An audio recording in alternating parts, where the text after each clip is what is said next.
le désarroi de nombreux adolescents, à un âge où ils s'interrogent sur de nombreuses choses, où ils sont troublés par de nombreuses questions et où ils sont troublés en particulier par celle-ci. Et je voudrais saluer à cette occasion le travail extraordinaire que fournissent des associations, et en particulier l'association Le Refuge. Cette association Le Refuge qui accueille ces jeunes et qui leur permet de se poser. J'ai fait une rencontre en fait il y a quelques temps.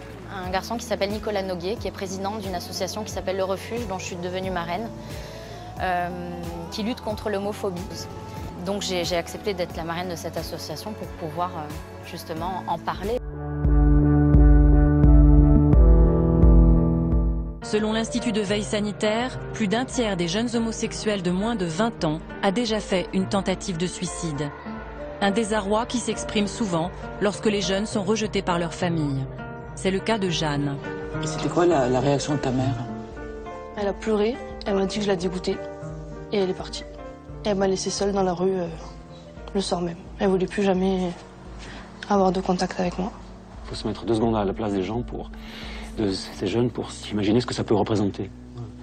Ma mère ne veut plus de moi. J'en ai les larmes aux yeux, mais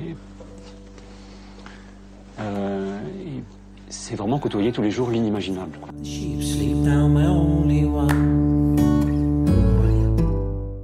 Alors la problématique de base du refuge depuis 2003, c'est d'accueillir des jeunes homosexuels qui ont été mis à la porte de chez eux suite à l'annonce de leur homosexualité. Notre propos, c'est de les héberger, donc c'est forcément en urgence.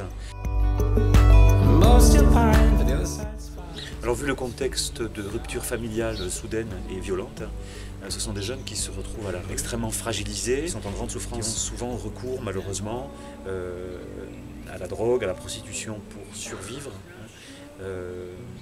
voire au suicide quand la situation se transforme en impasse.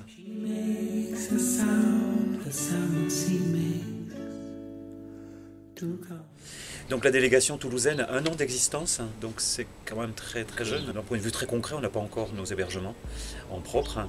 La mairie doit nous les donner, il y a une promesse de la mairie depuis quelques mois et donc on est toujours en attente. On a dû répondre à quelques urgences malgré tout.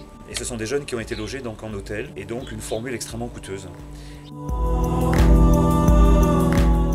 Depuis le mois d'octobre jusqu'à aujourd'hui. Aujourd'hui, il se trouve que l'argent que nous avait donné de la mairie, puisqu'ils sont les premiers financeurs, et finalement, tout l'argent est passé dans la location de ces chambres d'hôtel. Là, la véritable urgence, elle est là, c'est-à-dire que dans les jours qui viennent, on n'a plus d'argent.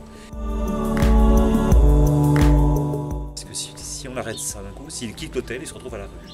Et comme ce sont déjà des jeunes qui viennent à la rue, on imagine assez bien le choc que ça pourra être.